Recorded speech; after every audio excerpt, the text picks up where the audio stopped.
road. It is day 39 and I'm behind me about 7 miles is Carlisle, which was my first port of call in England as I crossed the border 2 days ago. And I had a pretty tough 22-mile walk into Carlisle. I decided to push on and got to Carlisle on a Saturday night. Pretty sore in places. My ankle injury was really playing up, and not feeling on top really. Only to find what can only be described as carnage in central Carlisle really. I came down the A7 in through it, asked every hotel, Premier Inn, B&B, everywhere, and no one had a bed. I asked about 30 places, phoned the churches, didn't get a call back. Spent 3 hours talking to people, no luck. Admittedly it was very busy, things going on, the races in Carlisle and Jules Holland, but to no avail.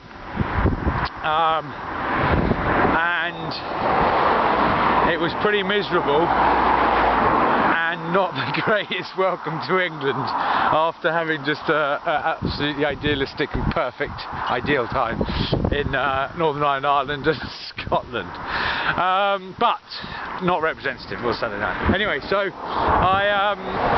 I did, however, though, shelter from the rain at one point, bucketing it down at different points, and in a bar called Unit Bar, and standing in the the doorway, the barman came out to have a look because it was torrential rain. We started chatting. His name was Paul. He turned out to be a bit of a dude. He could see that I was obviously a little knackered. He said, "Why don't you come in and sit down, I'll buy you a beer." I was like, oh, music to my ears. So I came in, took the weight off, had a nice Peroni, had a chat with him and his colleague Nicola, and they gave me some tips. I then had a phone call from my dear mother. What would we do without mothers? And she told me that there was actually a YHA in Carlisle. So I trekked on down there and I met a lady called Marie who was just closing up, and she was that angel that you meet in your darkest times, and she just said, "Yeah, don't worry, I'll sort you out a room." And so I had my own little room, managed to get a shower. This was like about 9 o'clock, and I was asleep by 9:30, which was great. Which was then not great when I woke up at 3 o'clock throwing up for some reason. Just my body, whether it was fatigue or a bit sun and weather beaten or something I ate, but my body was simply just getting rid of everything it had in it. Not the most pleasant, won't go into details, but it was just, that's it, get it out. So I woke up on yesterday morning feeling sore, stiff, rubbed, empty, painful stomach, realising I think may have found and discovered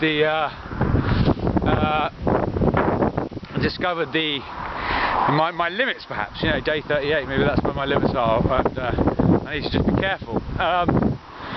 So I packed my bag, I went off into the centre of town, and I found Costa Coffee, and a lovely guy called Callum bought me a coffee in Costa Coffee and a bit of 7-Up.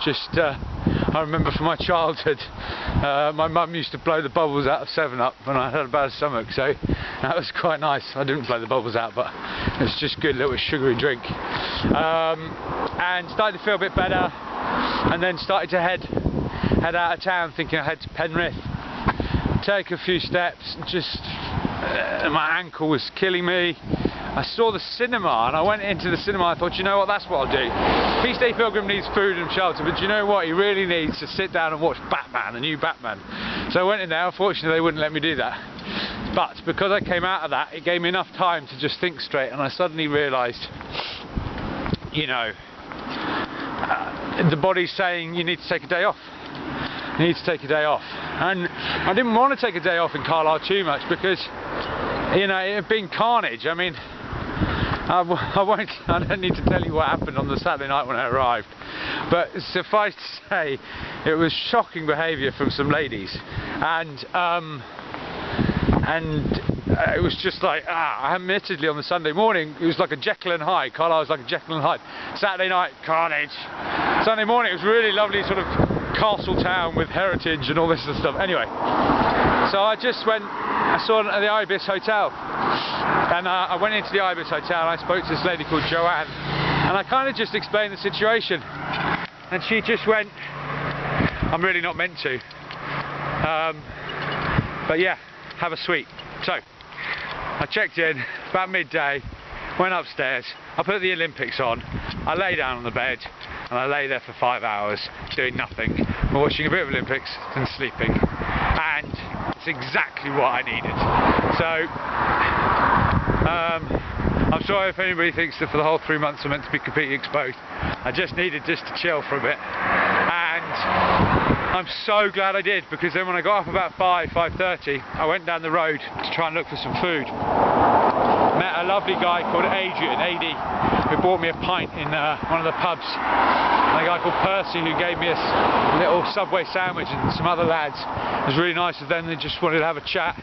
And that meant I then popped into the unit bar to say thanks to Paul and Nicola for the beer the night before. Nicola was there, and she said, oh, you could probably find some food at the Thin White Duke where her flatmate Kim works. So I went over to the Thin White Duke and suddenly found a side of Carlisle which was beautiful and wonderful, amazing.